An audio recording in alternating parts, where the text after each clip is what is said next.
Who am I that a king would bleed and die for? Yeah. Who am I? And who are you?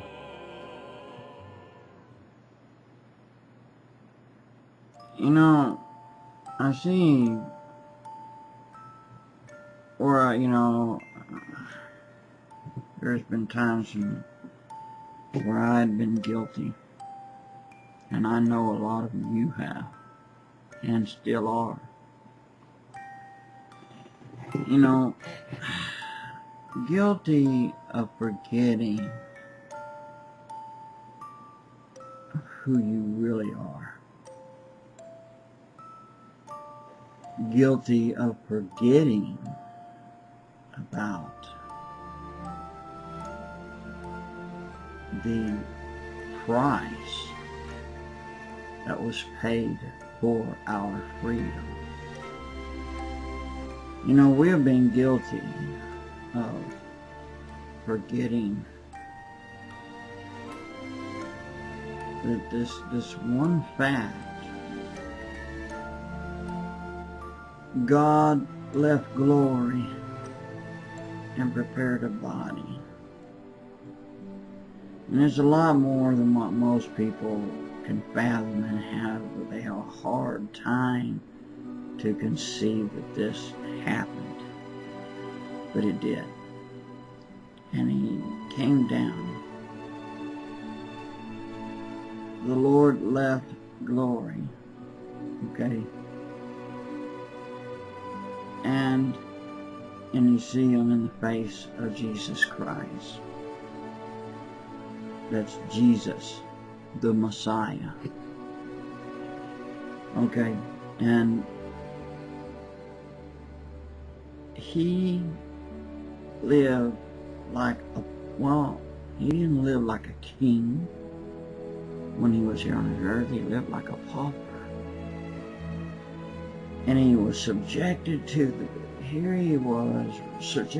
most rudest mouths of people who wasn't even worthy to even step in his shadow. And yet, he loved them. Kind of like us, huh? He loved us. Sorry about that, man. That made me jump there. That's a little sound effect there that on the weather thing, if it comes in and goes. But see, the thing is, the Lord, he did all that just for us. He did it. So, and you see this, the arrogance, the snooty, highfalutin attitudes about being a king's kids, and these phony balonies that get out there, talk about money and prosperity. They got their rewards now, but that's fixing to go. But see, we need to ask ourselves this question: who are we that a king would come and bleed and die for us? Let us examine ourselves. Let us not allow arrogance to enter our lives and where we think that we're above another. I got news for you. When you act like that person you think is beneath you, they are above you. And I'll tell you now, those prostitutes, those homosexuals, those murderers and drug addicts, those who have heard the gospel and listened, who obeyed, they will go to heaven. They will enter the kingdom before you. if you don't repent of your arrogance.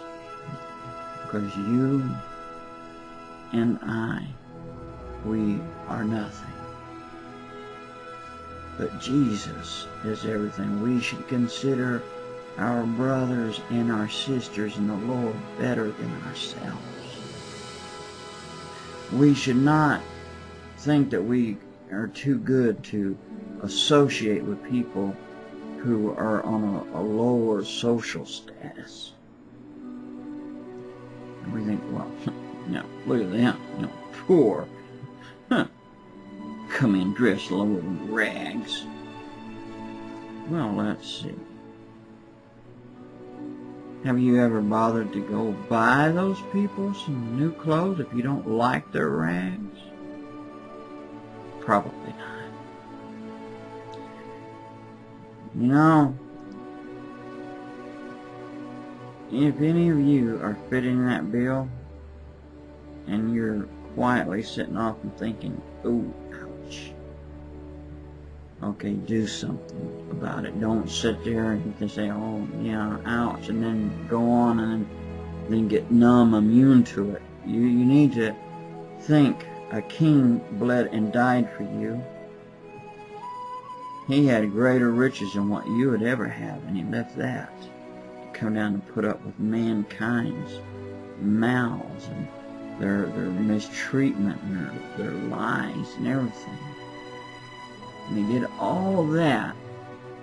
He did all these things, just so that we could have life, that we could be reconciled to God.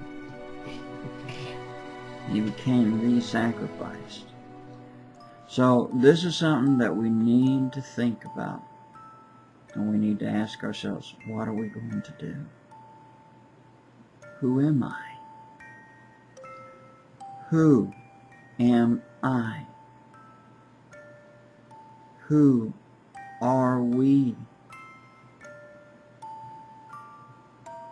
That a king would come and bleed and die for. I want to tell you something. We got to stop all this. I've sat there and I listened and seen this. Some of you out there who are even claiming to be preachers are claiming to be ministers of God and using filthy, foul words out of your mouths. You rave and rant and point and everything, but you're no better than the ones you're pointing at. We are nothing. We need to stop the fighting. We need to look in our hearts and repent. We people need to repent. Those of us who are claiming to be Christians, we need to look in our hearts and see what's there and repent. All of us. Not just one or two. We all need to. And we need to start walking as Jesus walked. And I'll tell you, he would not approve of any of our actions. And if you think he does, then you've fooled yourself. The only thing he approves is when we do the Father's will. And it seems like we've been doing a lot of our will. It needs to be his will. This is a food for thought. This is something we need to think about and act on it while we can. I love you all, and may God bless you richly, and may he open your eyes to see what's the fault in your life, and may he convict your heart to act, so that you will act on it and do something before it's too late. For me and for you, may he do this. I love you. Shalom. And ha-ho, Kugeu. So far from glory.